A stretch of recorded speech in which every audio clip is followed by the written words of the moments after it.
Coming up on today's show, it's Starfield time, everybody.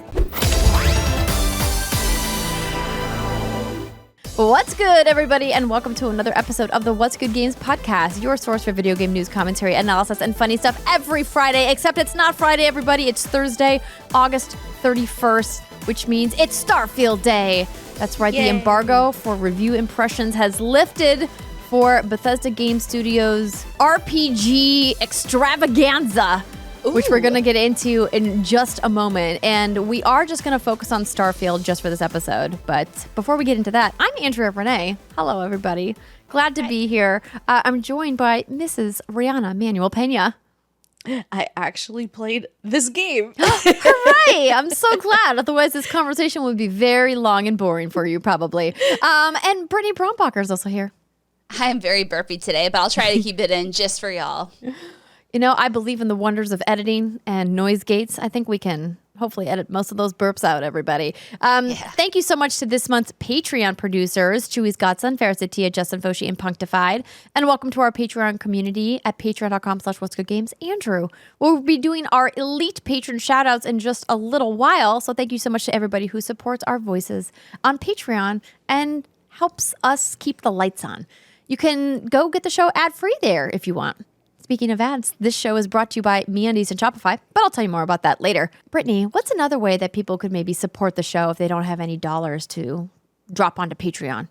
They could leave us a nice, shiny 5-star review on their preferred podcast platform of choice.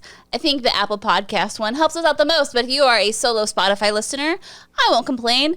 Please feel free to leave us a 5-star review. They help us out. I almost said mucho más, but that's grammatically incorrect in Spanish. Anyway, they help us out a lot. They get us in the top list. People find us, and then they too can be welcome to the world of What's Good Games. Yeah, join us. Join us. All right, everybody. When we were talking about this episode, we were like, do we even bother trying to recap any additional news that came out of Gamescom or anything else that may have happened? And we're like, nah. Give the people what they want. All Starfield, all the time. Yeah, Rhea was like, correctly, I don't even think there's anything else happening. There is a Nintendo Direct later this week that's going to cover the new Super Mario Wonder details, but can't wait for that. Yeah, I mean, it's quiet. Everyone's burnt out from Gamescom or getting ready for PAX or talking about this game. So that's all that we can really focus on, but it's exciting. Exactly. But before we dive into our hands-on, we wanted to just quickly mention some Starfield-specific news, because I'm sure if you consume gaming media of any kind, including this show, you're seeing nothing but Starfield left and right. And because the hype for Bethesda's first new IP in, I believe Todd said 25 years, which is a little wild to think about, it has, in fact, pushed the other RPG darling off the charts. That's right. Baldur's Gate 3, your yesterday's news, apparently, because Starfield has pushed them off the Steam charts top spot, and the game's not even out yet, ladies and gentlemen. Can you believe it? Yes. This is, I mean, honestly, I can't believe it. No, I mean, this is, listen, like, Larian is still doing a fantastic job at supporting Baldur's Gate 3. They've done lots of hot fixes. They had the first major patch with over 1,000 fixes to it. The second one's right around the corner. They're being very open, honest, and transparent with everything happening with that game. And Larian just, they were very successful before Baldur's Gate 3, don't get me wrong, but I think this game really propelled them to new heights. And so I think there's no comparison comparing Larian to Bethesda. There's just not in terms of notoriety. Different studios, yeah. Absolutely, yeah. So this isn't surprising at all, and I just hope people don't see this story and think like, oh no, Baldur's Gate. They're still doing phenomenal. Don't worry about Baldur's Gate. And don't forget the PS5 release of Baldur's Gate 3 happens this week as well. And I'm hoping to be able to check that out in the future. But I have a couple of Is it this week? I thought it was September. Is it the 6th? Excuse me, it's next week. It's September 6th. Yeah, okay. Yeah. My bad. It's okay.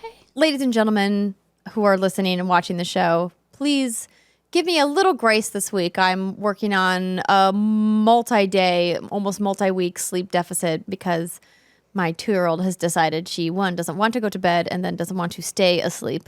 If parents out there have children that have gone through this phase, you understand, and I'm doing my best right now. You're crushing You're it. doing great. Thanks. Doing Thanks, great, everybody. sweetie. I appreciate you. I do want to give a big thank you to Xbox and Bethesda for giving us early access to the game and for also sending us some fantastic gifts, which you may have seen on our social media accounts. And they've just been a really wonderful publishing partner to work with. Xbox in general has been really fantastic to work with us over all of the years we've been doing What's Good Games. So big shout out to them.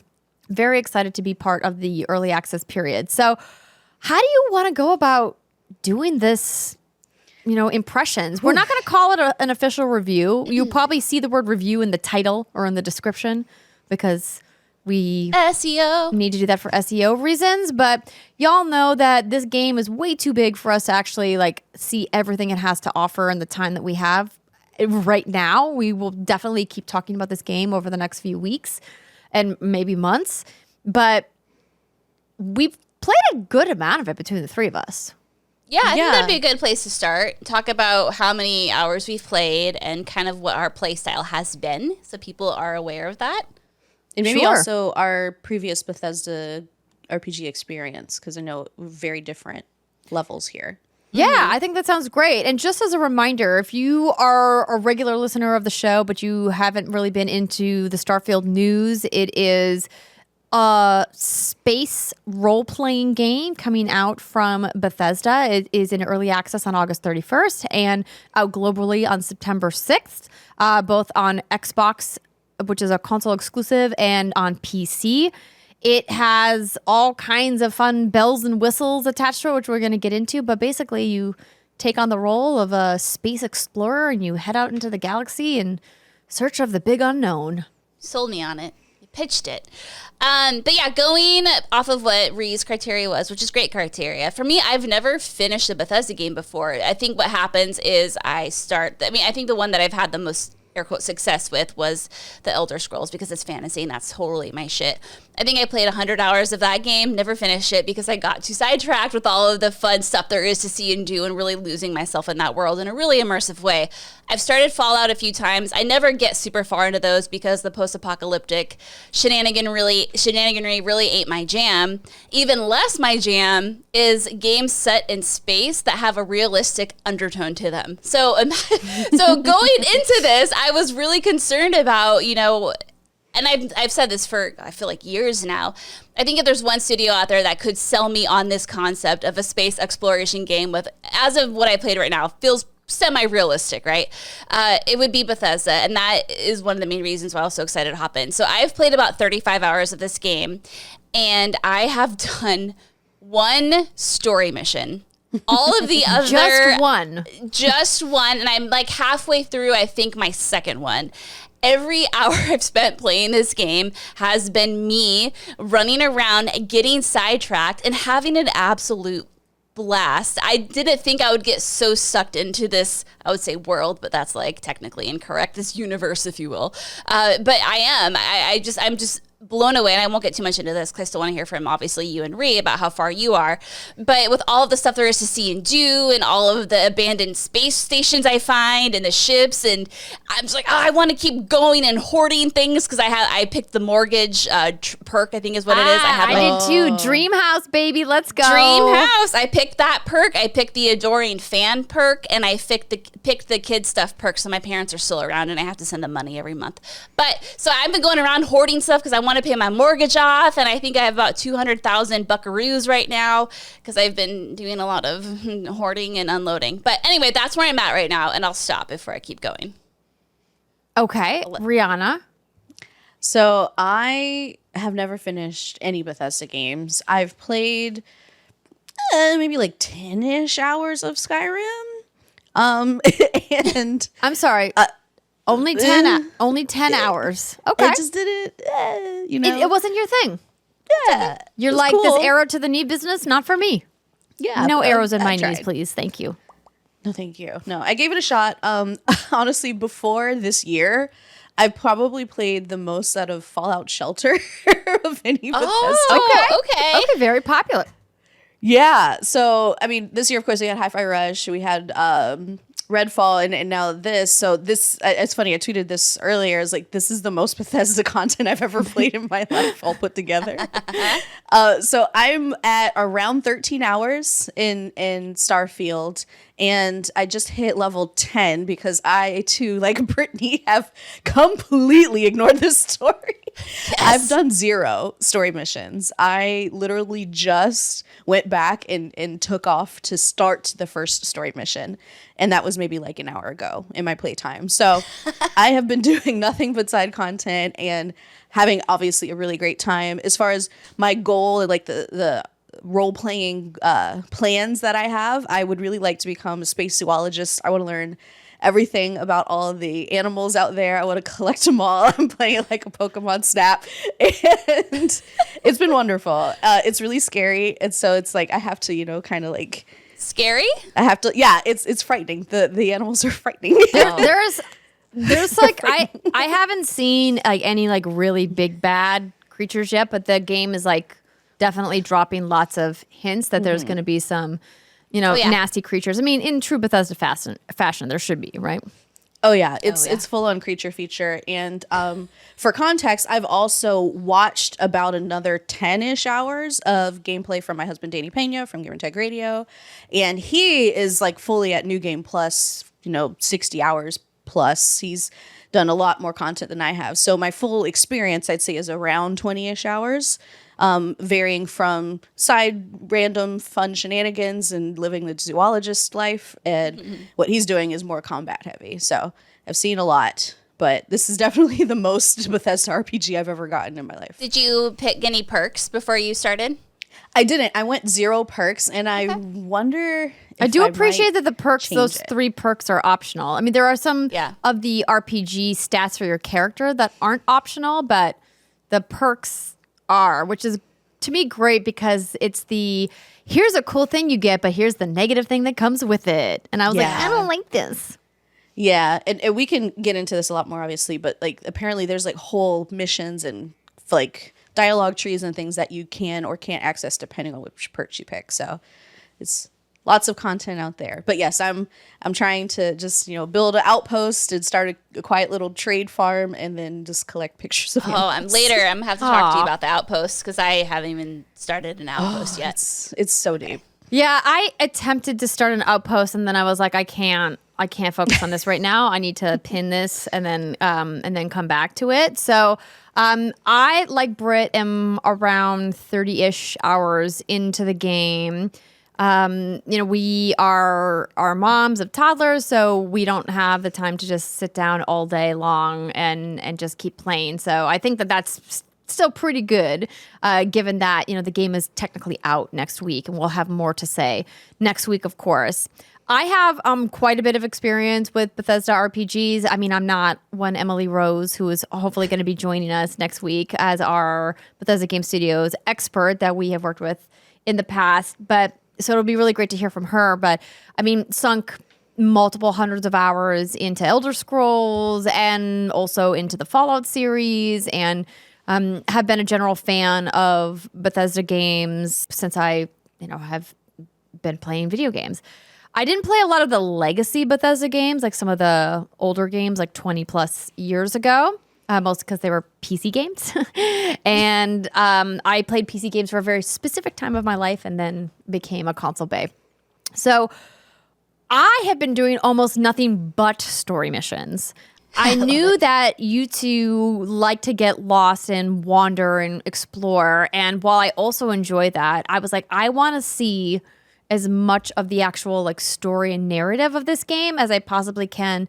But also in the back of my mind, knowing there's usually some gameplay components that are locked behind main story progression, and I want to make sure I see all the cool stuff that I can do, and then I can go back and go run errands for Jane down at the local watering hole whose ship went missing, and you got to go find it, right? Like there's a bazillion of those things that you get to do in this game that will be never ending. So we all are kind of coming at it from a different perspective. So I picked Industrialist as my kind of core personality tenant during the character creation process, which has unlocked some really cool components in conversations for me and things that I can pick and select. So I've been very happy with my selection so far. Nice. Ooh, that's one thing that I always try to prioritize when I'm building these characters. And that's part of the reason why I'm doing it the way I am. So again, like I haven't done a lot of main story missions. I've done one. But I picked diplomacy, so I'm a diplomat. And I've fully maxed out, well, not fully maxed out, that's not right. I fully maxed out my carrying capacity because, again, I'm a hoarder. But I'm now working on my persuasion. We're gonna have a conversation about Encumbrance very soon, but please continue. Yeah, we sure will. Oh, we sure will. Yeah, so I've 2 out of 4 on my persuasion, and then I'm 2 out of 4 on stealth and pickpocketing. Because listen, sometimes you got to steal people's access keys because they're just not going to hand it over to you. And yeah, so when I'm building my character, it's interesting how they do the skills and progression. And now the only one I admittedly remember, I think, was Skyrim, where all I remember is working on my stealth and crouching behind a whole bunch of sleeping soldiers in the barracks and increasing my stealth skill. And I remember that's how I did it back in the day. But this time, and I don't know if they've done this in any recent games, but it's interesting because you have to fulfill a certain requirement before you can upgrade your skill to the next level. So for example, if I want to upgrade my lock picking, I have to pick 5 locks successfully before I'm even allowed to upgrade my lock picking to lock pick level 3. And I think that's actually a really good way of doing it because that way you just can't bull rush everything that you want to do in the same tree. You actually have to, be patient and wait until you come across those locks. So I've kind of enjoyed that. But again, I want to go into this main campaign with the ability to persuade or intimidate anybody I want to get the results I want. So that's kind of one of my motivating factors for doing all the side stuff first, because I'm assuming they have less story consequences. So I'm able to get my XP that way. Yeah, I mean, and to be clear, this game does allow for scum saving. I mean, there's plenty of ways to get around that if that's the way that you want to play. But there's also so much content in this game that I'm I don't know if I'm going to have the mental load to actually attempt to manage scum saves, because I can't fathom taking the time to go back and replay all of these scenes just to get the outcome I want, especially not knowing what the repercussions are going to be. And I think the community will definitely have some really hardcore Let's Players and streamers who are going to try to unlock as much stuff as possible. The walkthrough business is a very big business in video games, but that's still at least a couple weeks away before we get to see what do all of these branching narrative paths actually mean for you as the individual player. Yeah, but do you want to have the awkward encumbrance conversation now?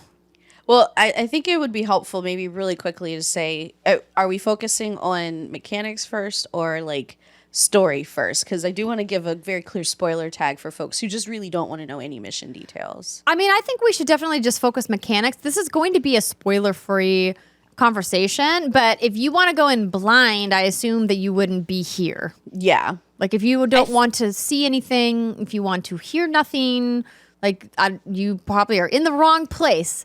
But because we're also not that deep into the story, even as the person who's been focusing on the story, we don't have any big secrets to reveal. So, but yeah. No, I was looking at the spoiler restrictions and I'm I don't know what any of this means, so I can't talk about it anyway. I think actually what I'd really like to hear from the two of you, how are you even liking the game? We haven't even talked about that. What are your impressions and thoughts and overall temperature? I can go first. Yeah, you go really first. Quickly, because let me collect my thoughts. Well, just as the newbie here, right, coming in with probably the freshest Bethesda eyes, at least. I'm liking the game. I will say it's not a hardcore love affair. But I'll go on a couple more dates. So ooh. I enjoy many things about the game, and really quick, because we have a lot more to go into in depth about likes and dislikes. I enjoy the storytelling. I enjoy the voice acting. It looks beautiful. I've had very minimal bugs, if any. That honestly, it's just people characters turn the wrong way while they're talking to me. Have you had the no hair bug? Oh no. Yes, I got the no hair bug, but they fixed it in a patch. They did. It was really, everyone was walking around bald, and I thought that was just the narrative choice or the artistic choice. And I was like, okay, cool. Everyone looks great bald, and then they all had hair. I saw right away. I was like, oh, there's the Bethesda jank that I knew was in here. I knew No, it. I haven't had any jank, not at all. All the side stories and missions have been really fun and fleshed out. There's really interesting lore to this world, and again, like keeping this light on spoilers, I won't get into too much of like the factions and how Earth became whatever it is now. But I really, really enjoy the world building, and I definitely want to see more and to see more of the planets and the different flora and fauna and meet more characters. I really, really enjoy, especially how even quote unquote empty planets, like they only have like one outpost, for instance. If you run around, you'll see more stuff. Like there's like abandoned mines with a bunch of people in it and some really cool weapons if you play through it. So that part of it is really fun. The discovery feels like it's really there. I don't like a couple of things, like the Encumbrance is a big one. Not a huge fan of the combat so far. I've have had issues with just traversal and with my companions not keeping up with me. And there's been a more than a few moments where I'm completely lost on how to do something. So I will say I am looking forward to guides. if anything, just like guides on how all of the different mechanics in the game work, because there's so many systems. But yeah, I would say I very much like it. Not in love yet. I think that that's a really important thing to bring up, talking about mechanics. An open world RPG like this, it kind of just like dumps you in the world and allows you to free roam and doesn't really give you any like hard blocks or caps anywhere, is going to run into that problem of, hey, we have so many systems in place that the player doesn't know how to manage.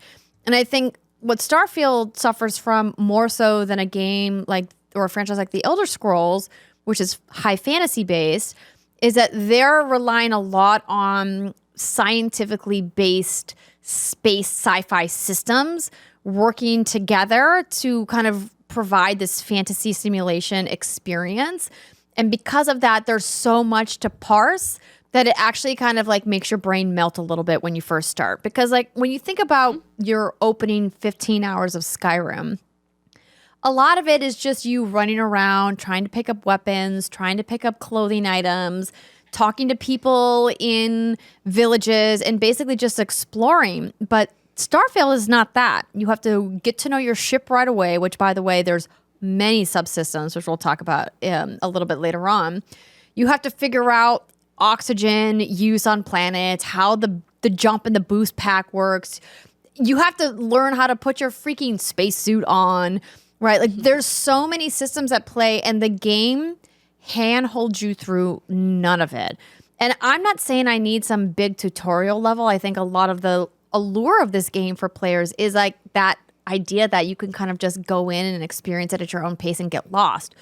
But for someone like me who goes in and all of it's laid out in front of me and I'm incredibly ADHD, I'm like, this is so overwhelming that it feels off-putting in a way. Like I want a little bit more of like a handheld crafted experience at the beginning, and then yes, open it up and let me kind of, play in the sandbox of space that is Starfield. But I think the game doesn't do enough in the beginning hours to really tell you about how your ship works, how landing at port works, how selling stuff works.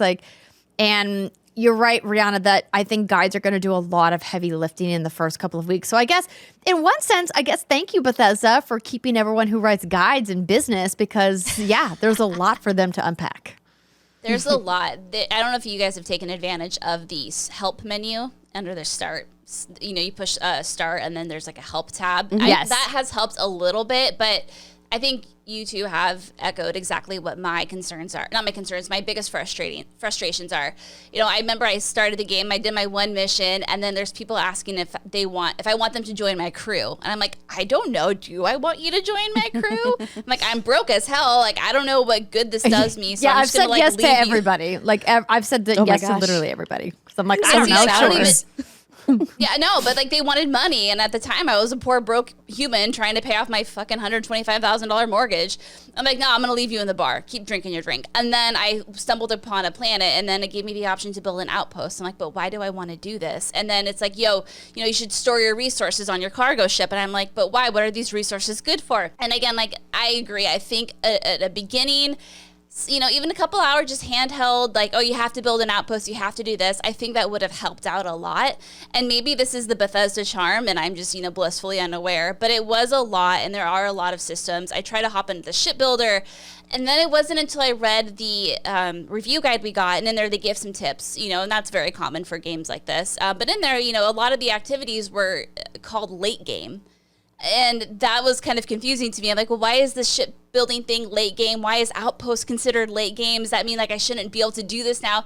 And so I've just kind of put it on the back burner and I've just proceeded. But, in just kind of going my own way and stumbling across my own paths and whatnot, I've learned a lot about the world. And I think it is really cool that I'm able just to go off and do my own thing and get incredibly powerful before I do hop into the main story.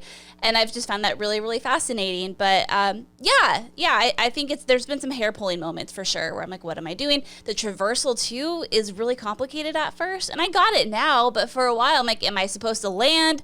But your move's so slow, it doesn't look like you're moving at all. Also, they mapped the jump button to Y like jerks. Nobody puts the jump button on the Y button. I'm constantly jumping, trying to switch weapons. Oh, yeah. Constantly. I can't tell you how many times I've pulled my weapon out, but yeah. Guides will be helpful, I think, for sure. And I think a more handcrafted experience for the first few hours would have been very helpful. But now I got the hang of it, kind of. I still have questions, but it's fine. Yeah, the game overall definitely feels way more like Fallout in space than it feels like Skyrim in space.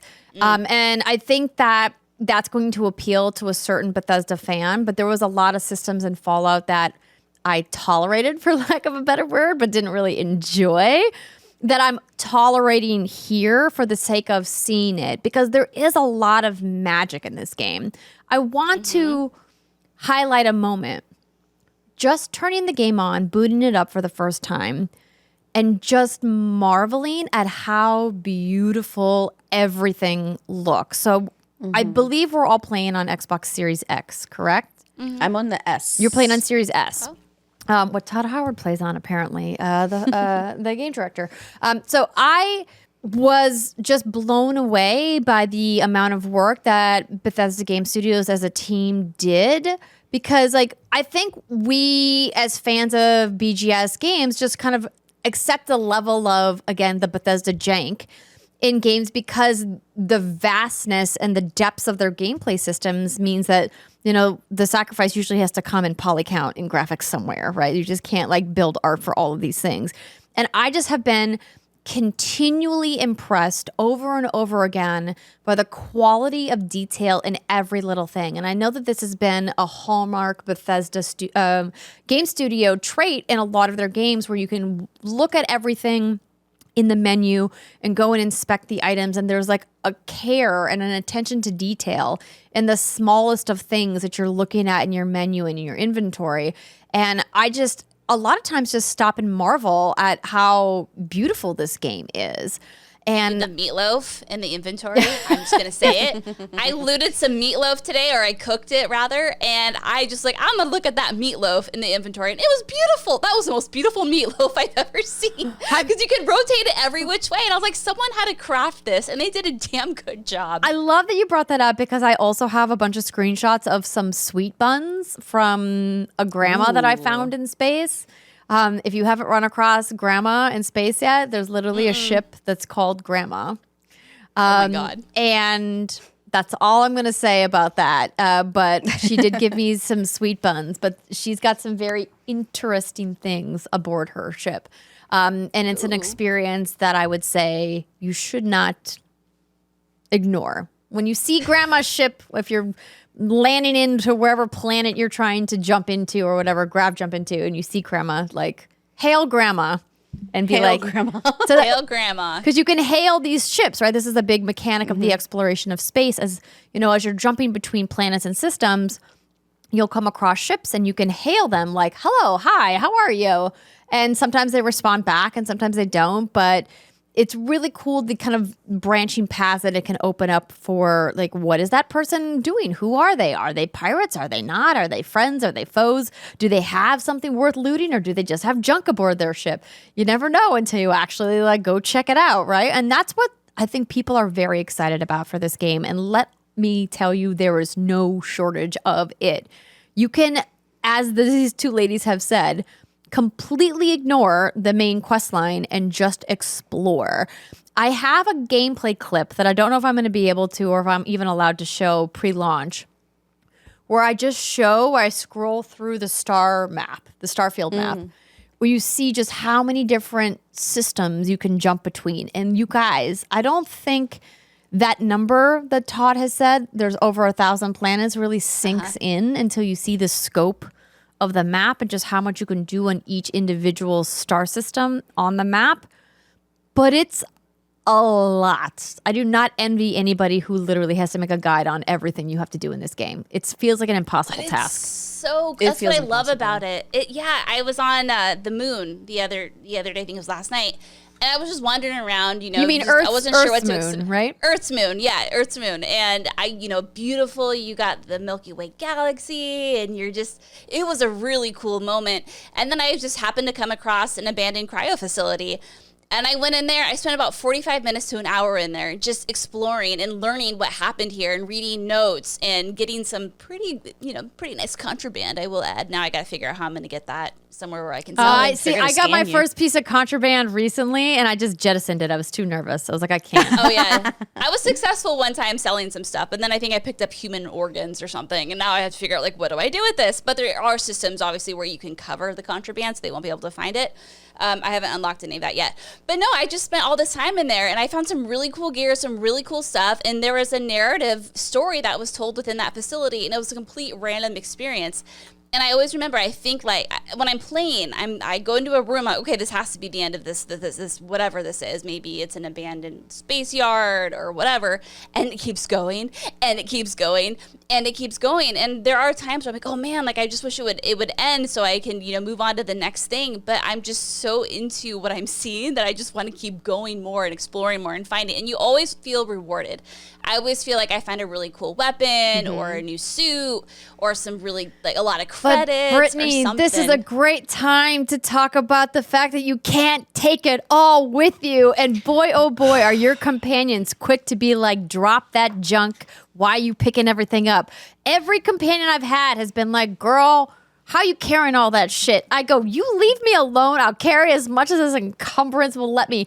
I do the same. The encumbrance is brutal. And I know that encumbrance has been a thing. We'll tell you about the encumbrance in a little bit. No, Andrea, can't we talk about it right now, Brittany? Let's talk about it now. I have so many things to say.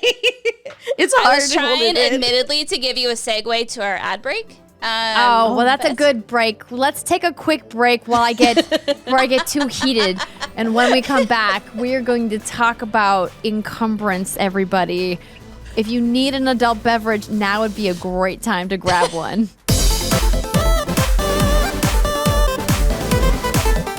We hope you're enjoying this week's Starfield conversation. But before we get back to it, I want to let you know that this episode is brought to you by Shopify. Do you hear that? That's the sound of another sale on Shopify, and the moment another business dream becomes a reality. Shopify is the commerce platform revolutionizing millions of businesses worldwide. Whether you're a garage entrepreneur or even IPO ready, Shopify is the only tool you need to start, run, and grow your business without the struggle.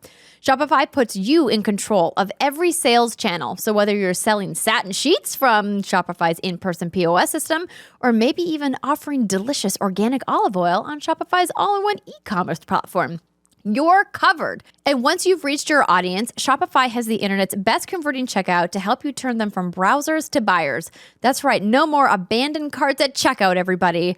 And here at What's Good Games, we've loved that Shopify has helped us bring custom merch into the hands of our biggest fans. So whether you're a small business like us, or maybe you're a really large business doing a lot of e-commerce, Shopify has tools for you.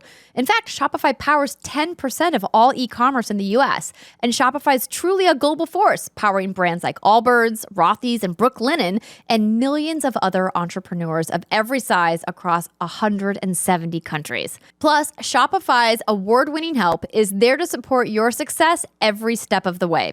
This is Possibility, powered by Shopify. Sign up for a $1 per month trial period at shopify.com/what'sgood, all lowercase. Go to shopify.com/what'sgood to take your business to the next level today. Shopify.com/what'sgood. This episode of What's Good Games is also brought to you by MeUndies. Everyone has that one pair of underwear, you know the one. It's your go-to comfy pair for a sweatpants and gaming day, or maybe it's the one you wear on date night to set the mood for yourself. I love that.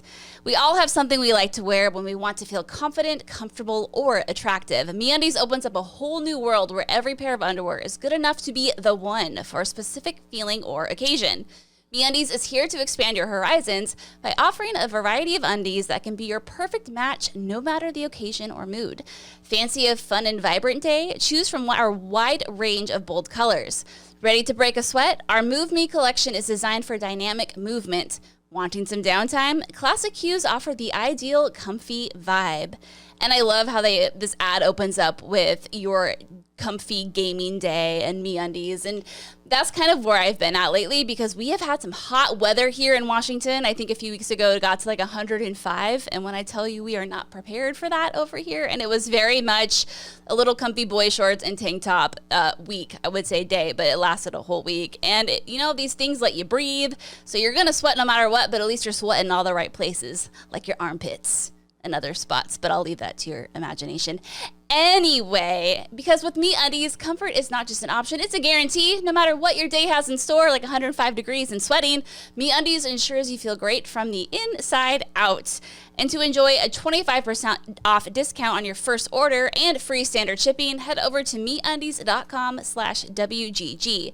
And here's our promise to you. If you're not completely satisfied, it's on MeUndies. So why wait? Get 25% off of your first order at MeUndies.com/WGG. All right, everybody, we're about to get into a weighty topic. Nice. Sorry, I couldn't. It was just right there. I couldn't not tee that one up. Yes, we're going to talk about Encumbrance, but before we do, we want to give a huge shout out to some people who've carried a lot of weight for us over the years. See, I'm just going to keep it going. You're on a roll. Sleep deprivation looks good on you. Thank you. Our wonderful elite patrons and above over at patreon.com/whatsgoodgames. This is your monthly shout out where we read your names probably incorrectly, but the sentiment of our love for you remains the same. Shall we just go Brit, me, Ree, and just run through this list? It's like Do Re Mi, but better. All right, we're going to start with a huge shout out to Steve French. And Dewey Rees. Hari Krishna Mehta. That's me. Maniac? Oh, Maniacal Mouse. That's it. That's the name. Crushed it. Bill Rosas. Casual Blasphemy. Omega Buster. Daniel Hull. Oddities in Excess. Trent Berry. Sean I. Brian L. Johnston. Patrick Landry. Rob Leonard. Trent Pennington. Jessica Bloom. And Patrick Weller. Noel Navarez. Tyler McCall. And Martha Sia. Adriana Rock Williams. Shy Jackson Burgess. Gary Peck. Robert F. Frimmering. Carl Milner. Wall of Bill. Teresa Enert. Andrew Cotton. Gio Corsi. Nikhil Humphrey. Oh, that John Drake. Aww. Trevor Starkey. Tara Bruno. Haison de Meres. Nice and phlegmy. That's how I like it. Justin Foshee. Punkdefied. Faris Attieh. And Bored Ape Gamers Club. Shout out. Formerly Chewy's godson. I texted him today and I'm like, what the hell, Kevin? Great. It's great. Oh, that is one of Brittany's longtime friends who has been a fantastic supporter of our show, but clearly was like, listen, I need to change the name that you read. Why the Bored Ape, though? It's funny. Kevin's a mysterious human who works in mysterious ways. Thank you all for supporting us. We love that you guys take the time to, be part of our show, be part of our community, and are part of our wonderful community at patreon.com/whatsgoodgames. Okay. The wait is over, everybody. Well, okay. Oh my God. Pure gold. I'm sorry. I think I'm done now. No, please don't stop. I'm committed to the bit now. I'll be disappointed. It's time to talk about Encumbrance. So Encumbrance, if you're like, what the heck is that word, is a video game mechanic that identifies a numeric value of weight, of load that you carry to items in your inventory, and then restricts you or your movement based on how much you're carrying, right? So let's just get that out of the way, right? In case people are like, what the heck are we talking about with encumbrance? It's a concept thanks to modern game making and the incredible power of new consoles and, of course, gaming PCs that has largely kind of gone away. And it's magical that it has gone away. I remember playing Assassin's Creed Odyssey and being flabbergasted that I never had to drop gear because I needed to make space, that I literally could just hold everything I ever picked up. And I was like, wait, is this real? This isn't real. I have to sell some stuff. And you do want to obviously sell things to make money, but I didn't have to sell or get rid of things because I didn't have room for them. And that was so freeing. And I was so hopeful that Bethesda, who loves encumbrance and also loves to give you a bazillion fucking items to pick up everywhere you go, brought back encumbrance and did not change it at all. Yeah. And it fucking sucks, everybody. It sucks so hard. It sucks so hard. Yeah, it does. And part of me was like, well, I would love to hear from someone who appreciates encumbrance in their games. And part of me was like, well, is it because they don't want you to, quote, break it and sell everything and make all the money really quickly? And I thought, no, that's not a reason. Is it in here because it's the heaviest stuff is the cheapest. The resources, your iron, your cobalt, your silver, all of the things that you need for crafting weighs a fuck ton and is worth like 1 credit. And I wish they would have made the resources weight free like they did the ammo, because you need the resources for something. And as someone who's done nothing but side stuff, I have hundreds of pounds of resources and I don't know what quite to do with them yet. And so I'm just holding on to them, but it's becoming a really big pain in the ass, because when you are encumbered, you can run and you can sprint, but your oxygen meter very, very quickly depletes. And then if you keep running, then you start, dealing. I don't know what happens if you run all the way, but I imagine your it's CO2 goes up and you start losing health. Yeah, so it goes into the red. So the way that encumbrance works here, and it's honestly like, to me, it's very tricksy and I don't quite care for it. But I do appreciate it more than the previous levels or the previous way that they've done encumbrance, which is once you're encumbered, your character moves really slowly through the world until you drop things. Here, you move at the same speed at which you moved before, which is great. It's almost like you can like fake the fact that you're encumbered. Except, as you mentioned, Brittany, you have to constantly manage your O2 meter. And when you are sprinting or walking while you're encumbered, it drains fast and then it starts to go into the red. And if you go too far into the red, which means you're essentially consuming more carbon dioxide than oxygen, you start to lose health. And then it becomes the classic Bethesda, I have to pause my menu, go into my aid, and eat 10,000 individual pieces of fruit that are worth 2 health each in order to get everything back up to where it was. I mean, and that's like classic BGS. It really is. And that's why it feels so much more like Fallout than Skyrim to me, because it felt, at least in Skyrim, the way that they had balanced using your potions and your abilities really felt magically motivated based off the kind of character and the race that you picked in the game. Here, you're not picking a race, right? Everyone's a human being. And you get to pick, like the color of your skin and the shape of your hair and things like that. That we don't consume oxygen differently, right? Than if we were like an alien or whatever. Mm-hmm. And so that part just feels punishing to be punishing in a game that's all about exploring the far reaches of the universe. And I'm just like, I don't know why in 2023, when the technology exists. So I'm going on a little bit of a rant here, but like, I've hated encumbrance for a good long while. And this was the game that I was like, finally, it's a modern Bethesda RPG. We can put that bullshit encumbrance behind us. But Todd Howard and his team over at BGS was like, oh no, we can't make an RPG without encumbrance. We have to make people choose. And I'm like, if you're going to make people choose, then why the heck do you make every fucking thing selectable and pick upable and have a value to it? Like, why do I need to pick up 50,000 notebooks that are worth 1 credit each? Why do you make that to pay off your mortgage? But why is that even a thing that I can pick up? Like, who the fuck cares about pens and notebooks and cups? Let me tell you, I spent the first hour of the game picking up every succulent and plant I could find because I love decorating. And I've talked on this show about how I love looking at plant design in games. And I'm like, oh, I'm going to pick up all these cute plants and I'm going to put them.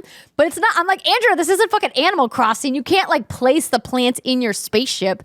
That part of the outpost building and decorating comes, as the review guy said, end game. Like it's much, much later on in the process.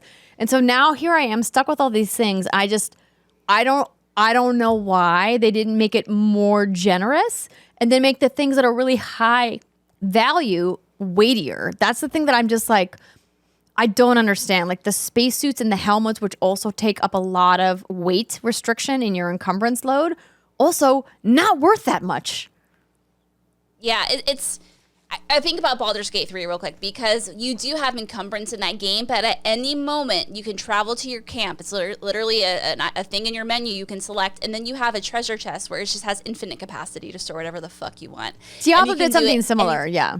Right. And so even your ships have a cargo equipment area where they can hold stuff too, but even those have a limit, and I just wish they would have made that not so. And I just wish I could think of a reason why this needs to exist. What benefit does it add to the game? I can't think of one, and it's very frustrating because I'm at a point right now where I have found multiple ships that I want to explore that look really great, but I'm maxed capacity with my inventory. My ship is, my crewmates are, and I have to find a way to sell this stuff, but I can't sell anything because I have contraband on me, and so now I'm stuck with all this bullshit. I'm like, do I just drop it in my ship and hope it stays there? I think that's my next move. Anyway, Rhea, I'd love to hear you. So I have, you can drop it in your ship and it will probably stay there. You can drop up to a certain amount before it becomes like impossible to move on your ship, as someone who's experimented with this. So my issues with encumbrance go even deeper in this game particularly, because at this point it has slowed my progression, and I wouldn't say is game breaking, but is definitely progression breaking, which is not fun in a game that claims to let you do anything in any way you want. So I started the game with science and I think it's social as my main skill trees. My goal is to be able to set up a trade route to fund my exploration endeavors. You want to open a zoo. I built a zoo. That's the dream. You are precious, and we must protect you at all costs, Rhea. That's all I'm going to say. That's the dream, right? Just to create a sanctuary for all of the galaxy's creatures. So in order to do that, I went with commerce as one of the skills that I'm working on, as well as persuasion, and then all of the sciencey stuff. So I can scan further and find more resources on planets and like identify, different rare animals and plants faster, things like that. So part of that is building up my commerce tree, which requires me to buy and sell unique items. So each notebook is a different unique item. Each pen can be a different unique item depending on where I am in my skill tree and how many of these succulents have I found. If I've only found one, I can sell it to someone else and it might count to progress that skill tree. So I have a vested interest in picking up all of the stupid things, all the paperweights, all of the different desk decorations, each right and left shoe that I have found. All of these things are necessary for me to progress in the skill tree. So the game has made it clear there is a vested interest for me, as the gameplay and style that I'm going for, to over-encumber myself. And what that means is right now I can carry 135 pounds, I think is my capacity. So I'm constantly at 150 and running slow and stopping to breathe like I do in real life because I can't run very quickly. So I go to a planet, I'm exploring, maybe I'm doing a side mission to find a new type of creature or something.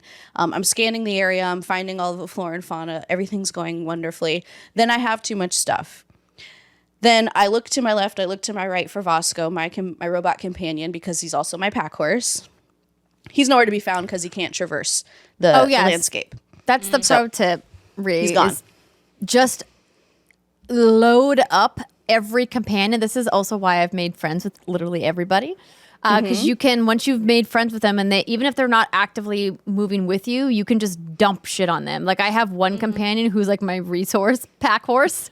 And all I do is just give her like all of my like elements, and she just holds them all for me until I'm ready to go collect. Well, here's the problem. He's not next to me. So if I'm exploring the planet, I can't do that. So I'm already over encumbered. I'm trying to find more stuff because I'm not done exploring this planet. I want to go back to my ship to dump stuff, maybe in my cargo hold. Maybe I actually have room there. I can't fast travel if I'm over encumbered. So I have to walk back to the ship from wherever it is I wandered off to with all of this stuff. Maybe I came across, like I mentioned earlier, a really cool mining facility and there's a bunch of enemies and I fought all of them, even encumbered. I beat all their asses and I took their stuff and it was really, really high level loot. And I'm like, okay, cool. Let me go back and bring all this back to my ship. I have to walk back slowly and stop. And then there's a new animal that I haven't quite befriended yet. So it tries to attack me and then it kills me. And then I lose all of it. It's not fun at all. And fighting over encumbered, I did it. Not fun at all. I can't pick up a gun. I can't pick up more ammo. Like it just discourages me from playing the game the way that I want to play. And I understand if there is a dev reason why they thought that would be a good mechanic. The way I'm playing, it is hindering my enjoyment of the game. And seriously docking points for me because I can't travel to my ship to drop it. My companion isn't there to dump stuff on because they can't walk across the terrain the way I can. And then I can't even enjoy the things that I just found because I have to literally crawl back to my ship. And I don't like it. I don't like it at all. No, I don't blame you. You nailed it. Real quick. I don't know if you've tried this or not, because if you're like me, you have hundreds of aid items in your menu. Some of them temporarily increase your weight limit. I've used them, all the berry pops and stuff. Yeah. Okay, yeah. I think mine was whiskey or something. I'm like, this is kind of fun. But the bourbon. It sucks. Yeah, the bourbon. Yeah, I don't understand. So I have done some digging in the past about like what are devs saying about why they keep bringing this back, because as I mentioned, thankfully a lot of teams are kind of moving away from more old school encumbrance systems because, you know, from a technological perspective, people can carry as much shit as they want now, which is great. And I do want to mention to people that something that is nice is that if you do dump resources, crafting resources specifically into the hold of your ship, you can access them at workbenches around the world, so you don't have to always have them on your person. But if you give them to a companion to hold, they do not count to your total pool of items. So that's something worth noting about, like, if there's specific types of items that are for weapon crafting, for example, you want to either hold them on yourself or put them in your cargo hold and not with a companion. But Rhea, I think you really perfectly encapsulated why it's so frustrating in a game like Starfield that's focused on exploration and kind of carving your own path through the universe. Because the crux of the narrative of Starfield, at least so far, is that you're part of this group called Constellation. And your whole mission is just to go out into the universe and see what's out there and make contact and further humanity as a species and just kind of, go, like be a pioneer, right? And I love that idea. I think it plays so well into this massive open world RPG that seems almost limitless in where you can go among these different star systems. But it brings you back down to Earth quite literally so quickly with this encumbrance system and how punishing it is from the get-go. Because as you mentioned, like this idea that I'm trying to go explore a new thing, but also like I have all these things that I don't yet know what I'm going to need them for. And I don't want to have to do busy work of going to farm them all when I see them while I'm just out exploring. Give me a place to store them and give me a better system for it. And the dev reasons I've seen in the past for encumbrance existing has been like, oh, well, we want to make it more believable, more real that you're a player. And I know that a lot of Starfield systems are based in actual science and reality. And the team at Bethesda did a lot of work with NASA and other groups to really kind of make it feel authentic. But at the same time, it's like, yo, we're fighting fucking monsters in space, okay? We're jumping light years between fucking star systems. Can we just like suspend the disbelief about how many fucking notebooks I can carry at one time? That'd be great. Yeah, I mean, I really don't have anything else to add. I think you both have just nailed it. It's a really frustrating system when we've seen other games perfect it, and it really does take you out of the immersion. And the only reason I can imagine it's still in the game is A, artistic vision of some sort, or B, it's just a staple of Bethesda games, and they felt the need to continue because it's not a Bethesda game without encumbrance. I don't know. I don't like either one of those. choices if that's really it. Yeah. But I just wish it didn't exist because like I found so many cool places I want to go, but I have nowhere to put my stuff, so I don't know what to do. And this is except for and there's just throw out such my a shit. cool skill tree. Am I exploring it? Fuck no. I'm putting all of my points into fucking weightlifting, which is the encumbrance mechanic under the physical skill tree. So there's 5 major branches of the RPG skill tree in the game. And underneath physical, which is, a lot of your like, the way your body works in space, is weightlifting, which is how much can you carry around. And there are ships that have very big cargo holds. Like the one that I saw that had the biggest cargo hold. So your starting ship, the Frontier's cargo hold is about 450 kilograms, I believe. Mm-hmm. Your person can hold 150 for reference. So your ship can hold essentially like 3 to 4 times what you can hold. And then each of your companions can hold between like 90 and 150 depending on, who they are and what they are. And so it's like you can kind of figure out who's going to hold what, right? So I have like some people I just dump like gear, like guns and clothes on, and other people that I just dump, aid and other things on. But the biggest ship I saw could hold 2,000 kilograms. Ooh, I need that. But that ship was also like 120,000 credits. Oh, I'm rich. I've been selling toilet paper rolls, girl. I got money. Yeah. I'm good. So you can definitely like buy ships, but like the entry level cost is so high. And I think like the reason why we're belaboring this point is because there's so much wonder and mystery and magic in this game from the jump, which is so exciting and so phenomenal. And it's ruined almost instantly by this constant perpetual need to min-max your fucking inventory, which, by the way, I do want to talk about what I think is a very poor inventory UI flow in the game. Oh, yes. Part 2 of that. But I'm glad we got this all off our chest. And I fully expect other people who are reviewing the game or playing in early access to have similar thoughts because, like, I don't think there's a single person out there being like, Encumbrance is my favorite feature. I mean, it's a feature that you manage and can understand and go, it's part of like the min-maxing of the game. But in a game, like you guys said, that focuses again on outpost building like the Fallout series does, I just like, please just let it be gone. Just let it be gone. It's such a waste of time. And also, to be fair, I know that some of our guidance has said that the outpost building and research projects and all that get considered late game activities. Of course, I went straight to the activities tab and started doing those first. Because the game doesn't tell you, like, it doesn't hey, tell you. Maybe you should wait to build an outpost until you know what you're doing. Because I tried to put an outpost on the moon, but the game doesn't register that I have an outpost there because I'm pretty sure that I didn't put the proper systems in place because you have to research. There's a research table on your ship. Yeah. And in order to unlock the things you need for your outpost, you have to unlock outpost engineering in your fucking RPG progression tab, which is like 2 or 3 trees deep. And I'm like, ugh, why are you even giving me the ability to place outposts then? So I've been doing all that stuff completely out of order because it lets me. And to see how broken it is, right? And all of these resources that, we're like, we're not sure like what you need it for and all that. You need it for this outpost stuff. And you also need to make an outpost if you want to scan planets further. So again, this whole I want to see everything on these planets and discover all these previously unknown species. I need to build an outpost to do that. And some of my very first missions are like, discover a new life form. I'm like, cool. How?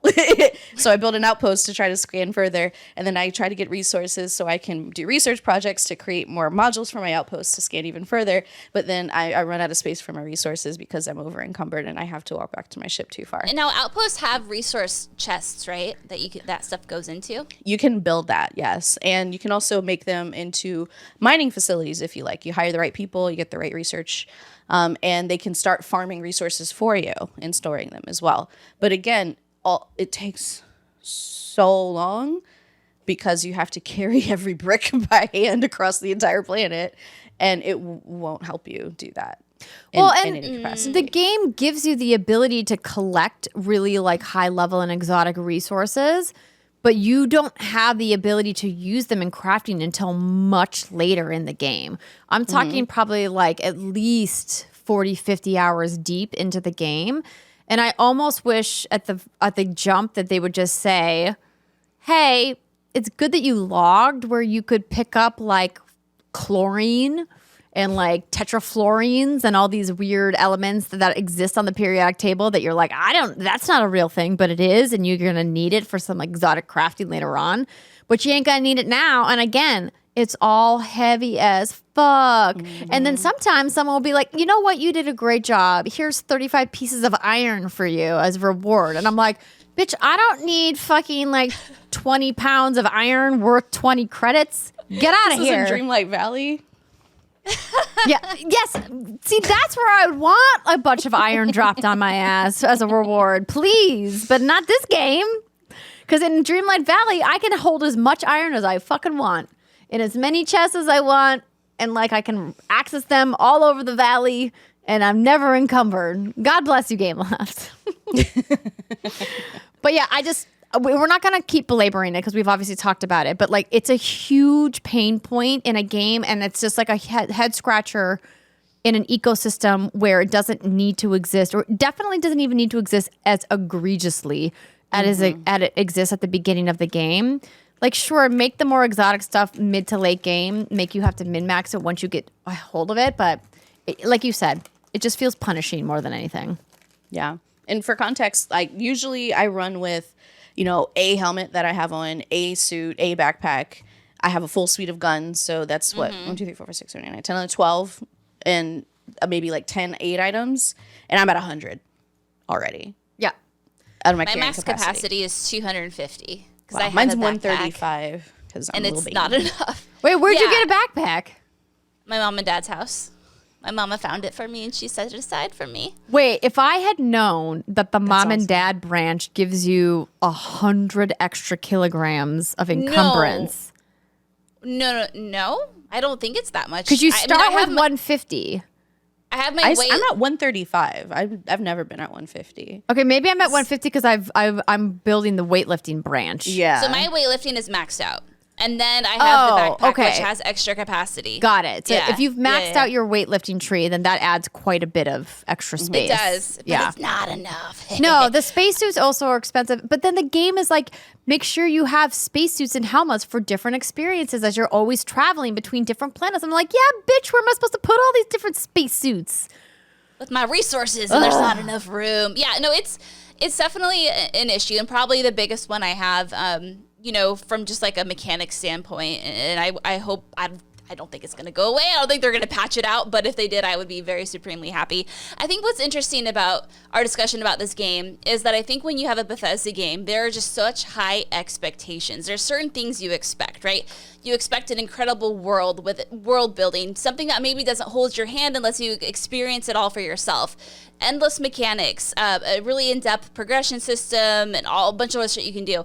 And I just want to say, like, so far, like, besides the things we've talked about, it's met my expectations. And I think just because it's a Bethesda game, we perhaps just, like, aren't singing the praises because we're like, oh, of course this is expected from them.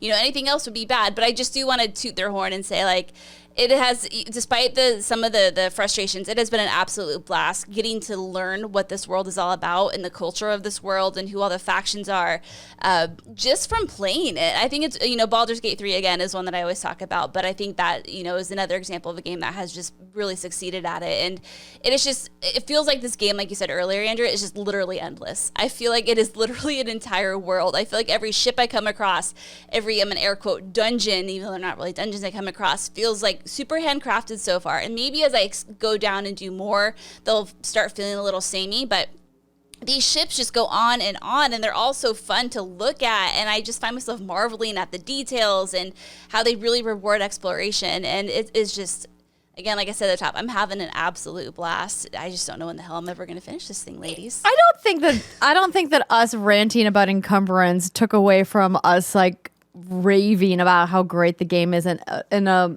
myriad of other ways. I think like there's a lot of expectations for this game, as you mentioned.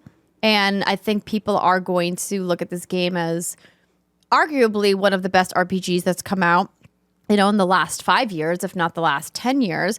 But it still has some of the core problems that Bethesda Game Studios as a studio has had with their other franchises as well. But there's no one perfect game. And that's why I think looking at what Larian is doing with Baldur's Gate 3 is so interesting, because it does feel like people don't really have complaints about that game. at all. And that is very rare.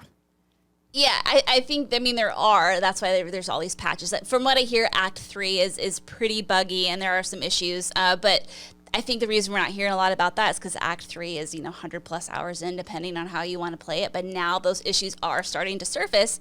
But Larian has been really great about being very transparent. They just put out a huge update today. Sorry, a verbal commitment says what they're working on. A roadmap. Yeah, that's a good word for it. Thanks, baby. But I wanted to just get that little singing the praises in there because I know the other thing I would like to talk about and that you had also mentioned is the inventory flow and how it's just kind of bad. It's bad. Let's just call it bad. It's bad. I'm really surprised how bad it is. It's really bad. For how long this game has been in development, the UX and UI of it is pretty embarrassing. And that's a word that I don't use lightly. And when I say embarrassing, I don't mean it's broken or the aesthetics of it are bad because it's beautiful. The menus look great.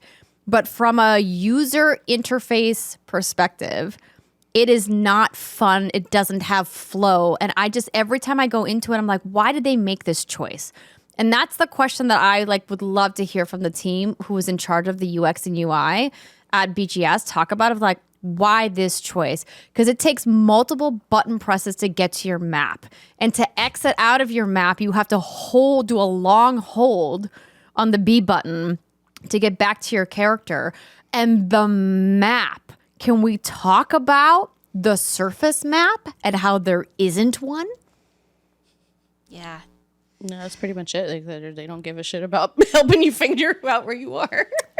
Everyone, there's a beautiful map of all of the different star systems and the planets. But once you finally land on one of these 1,000 planets that you can land on, good fucking luck to you. You're never going to know where you're going because there's a compass, but there's no mini map and there are no surface maps. There's no maps, everybody. Your best bet is on Xbox. Push LB, pull up your radar, find a landmark somewhere. Yeah, just look in the horizon. Yeah, and go. And No, when you scan a planet, because I haven't done that yet, it finds animals, but does it highlight other stuff? It'll highlight easier. It'll highlight the resources, and you can see judge sort of maybe the terrain. Not really. No. No. When you're looking at a planet from orbit, and you can see if there are any points of interest on it, you can pick that and land near it, or you could pick some spot in the middle of bumfuck nowhere and land there if you want. You don't see additional points of interest until you land and you pull out your scanner and you look across the terrain, look across the horizon and be like, oh, there's an unknown marker over there. Let me go there, see what it is. Surprise, it's a temple. Whatever. Yeah. And you have an upgrade path with your scanner because in the beginning, you can only scan things that are very close to you. And then as you go deeper into the upgrade path, you can zoom your scanner in and out. So, because when you're on a planet to scan it fully, also, this is going to drive completionists mad. And the Mass Effect fangirl in me was like, ooh, planet scanning. I love that mechanic. I did so much of that in Mass Effect. I just would sit and listen to that beautiful mining music. And it was a great pastime. That is not what you're doing in this game, ladies and gentlemen. Because in order to fully scan a planet, you have to land on it. And you are not going to want to land on most of these planets. Again, going back to that encumbrance issue. But also the fact that a lot of these planets don't have anything on them. This was something that came up in a lot of conversations around No Man's Sky, right? This idea of having these procedurally generated worlds and this endless amount of opportunity to explore, but also but what are we exploring exactly? What's out there? Turns out there's a lot of these planets with a whole lot of fucking nothing. But there's also some planets that you get to, the diamonds in the rough, that have several cool structures to find and lots of environmental storytelling and things that you can go and do. And that's awesome. But there's a lot where you're just going to be like, what am I doing here? And so that's why it's been helpful for me to just focus on the main story path, because it's so easy to get lost and then just be like, what am I doing here? What's the point? What's the point of it all? But I like mapping because eventually I'll be like, oh, for my outpost mining, if I want to specialize in a specific kind of weapon engineering, I'm going to need this one material more than others. So I should know which planets have the high amounts of carbon or whatever the fuck, right? So that's just you as a gamer deciding how you want to spend your time. but the menu system doesn't reflect all the complicated nature of the flow of gameplay systems all working together. And that's why I'm just confused, because Bethesda knows how to do that. They've done it many times in their history over their franchises. And I'm just like, why does this menu system feel so clunky? To see your missions is multiple button presses. To get to what your gear is, multiple button presses. And like, I think part of that is like the Bethesda charm of like, oh, if I'm in battle, I have to like go into my inventory, go down to my aid menu, pick like the fucking like 3 donuts that I have in my inventory that are all gonna give me 5 health each. Right? That's like very classic BGS. But I just had hoped that it would make that the modern gameplay design systems would make it a little bit more fluid, and it's not. It's cumbersome, and like it takes me out of it. I literally fell asleep while playing this game. And that's never happened to me while playing a Bethesda RPG. I've literally only fallen asleep in 2 games in my entire career working in video games media. The first game, I fell asleep 3 times. It was L.A. Noire. Fell asleep 3 times playing that game. Yep, bored as fuck. Didn't care for it. That's fine. Conversation for another time. The other game I fell asleep at was like the Paper Mario, like the 100 door room challenge, because I just was so exhausted from doing that fucking challenge. I just couldn't keep going, and I fell asleep. Very different experiences. And yeah. I fell asleep because I was my brain was so done min-maxing the menu and the encumbrance and going in and out, in and out. I just couldn't deal with it anymore. And I'm trying really hard to put that aside because I want to keep exploring, but I don't know how I'm going to be able to push through. The other menu thing that's pretty clunky too is comparing weapons. Mm-hmm. Because thank you, Brittany. It's the worst. It's not a good system, unfortunately, at all. Because you have so many different kinds of weapon types, and each weapon can take different ammo, right? And you have these different methods of measuring what's a good weapon and what's not a good weapon. And there's no easy way, unless I've missed it, to compare weapons against one another unless you're comparing it to the weapon that you have equipped already. And it's just really clunky and not good. And I just honestly find myself at this point just getting rid of most stuff. I'm like, well, if I'm killing things okay, like, do I go by the value of this weapon? You clearly can't go by the rarity of it, because the rarity, even though it's way more rare, that might just be because it has more mods and it's actually not that much better. And it's just, yeah, it's a frustrating system. And I wish there was an easier way to figure out which kind of weapons I wanted to roll with and which ones are actually like, it's not as simple as just as looking at a menu, like, this one has more firepower, therefore it's better. It's not that simple. And there's no easy way to compare them. And that's been kind of frustrating for me.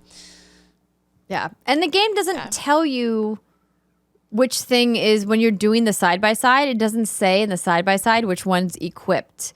You have to look, kind of figure it out. You have to look over at a different part of the menu and look for this little caret in the corner of the bar where the thing is highlighted to remind yourself of which thing has equipped. Because normally in games that have gear, when you do a compare button and it's side by side, it'll very clearly highlight, this is the one that's currently equipped and this is the one you're comparing it to. Not Starfield, everybody. You have to just figure it out. Yeah. Kind of a bummer. Yeah. So what we're saying is this game is phenomenal and amazing and wonderful in so many ways, but it still has some flaws.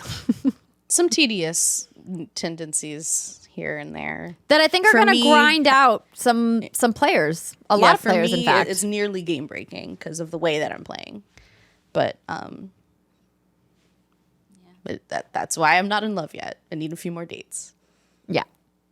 Yeah, it feels like shackles. It feels like you almost are there to have this whole world at your whim. You know, again, like I keep going back to Baldur's Gate, but you can loot everything, and at any minute, any point you want, you can just travel back and just dump all your shit in a chest and come right back to where you were. And Diablo does that too. Yeah, and Diablo, and it's such a freeing feeling. It's like, oh, this whole world, I'm so excited to explore this and this and do this, but now it's like, I want to explore this, but I can't, and that really sucks. And now I don't. Yeah. Because I've been pursuing the main storyline. And I think it's fine that we don't talk about the narrative in this episode. We can talk about it next week. Yeah.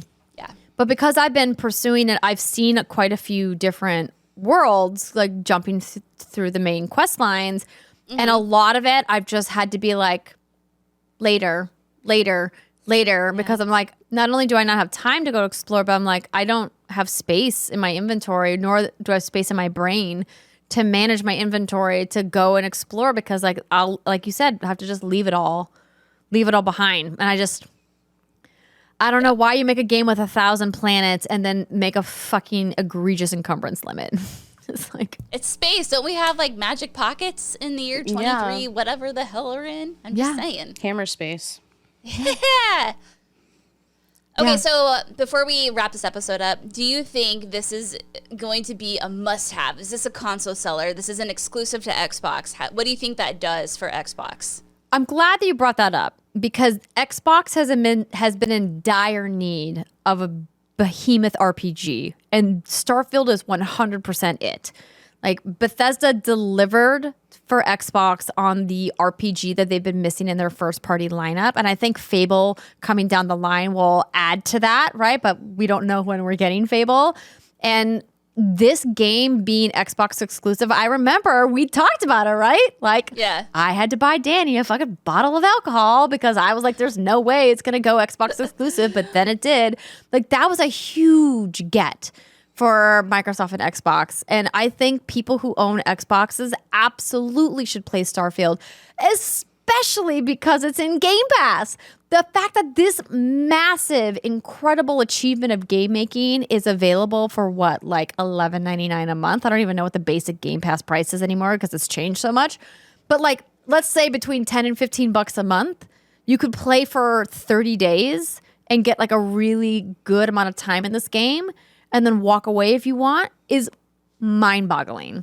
It's incredible. Great. Absolutely. Yeah. Is it a system seller? Technically, you can play it without an Xbox, so it's a tough sell. But is it a must play if you have any kind of connection to the library? Absolutely. I think there's something for everyone in this game, unless you just don't like first or third person action. Because there's so many different ways you can play it. And aside from Encumbrance making it hard for me, I am still able to do the things that I want to do. I can set my own goals. I will eventually get to the story. I knew Andrea was going gung-ho for stories, so I saved that for her. And I know also Emily, when we get the chance to catch up with her and get her thoughts, she will also be very invested in the narrative. And from what I've seen of the narrative, again, passively watching my husband play, it is an incredible story, but we can get into that more. Is it something that I encourage everybody to try to play? Yeah, also yes. I think this is a kind of game that if you have Game Pass, if you have Steam, if you have a Samsung gaming hub, like whatever your way in is, try it. Like this, there's just so much here that's just so special and done masterfully, despite all of the tedium and the problems that we have with some of the ways you get into the game. That there's a lot to consume here, and a lot of magic, a lot of wonder, a lot of discovery, and it's truly something you can't get lost in. And that's the type of experience that I really appreciate in my gaming. And it's single player, but it doesn't feel like you're alone when you're playing, and I really enjoy it. That was one of your concerns. I remember we were talking about it a while ago. I'm glad to hear that. Yeah. Yeah. And I know we'll touch on the combat next week, but like, the combat is a marked improvement over previous Bethesda games. Like, you are a shooter girl like I am, and I know you don't have as much experience playing Bethesda titles, but I was very pleasantly surprised by how well the gunplay is done in this game compared to previous Bethesda titles. Is it up to par with other first-person or third-person shooters? Definitely not. It's definitely not. But it's still like fun to play, and the guns feel different, and they have personality and weights, and so like you'll get to know what kinds of guns work for you. But yeah, more to say on the combat next week. Yeah. Cool. Oh man, I can't believe this episode has gone for as long as it has. Didn't think, but listen, this game is massive. It's a lot to unpack, and hopefully if you're still here at the end of the episode, and if you have questions, put them in the comments below, things that aren't spoilery, of course, and we'll do our best to answer them. And like I said, we're going to be talking about this again next week. And hopefully you guys are going to play and let us know what you think about it. Yeah. And if you see me at PAX on this day, say hi. Oh, yes, PAX West is happening. I know this is like the first PAX that is post-pandemic that we're really not doing a big What's Good Games thing at. But, you know, our girl Rihanna is not traveling right now because, you know, the baby MP is getting bigger every day. I have some family stuff going on, so I'm not going to be coming up to Seattle. But Brittany, check out Nintendo Live for us and have the best time. Yes. I will. It'll be fun. It's going to be pretty low-key, which I'm admittedly very much looking forward to. I'm only going to be there one day for PAX, another day for Nintendo shenanigans. It's going to be nice. And then you'll be coming back down to SoCal because, boy, oh boy, is preview season heating up. Oh.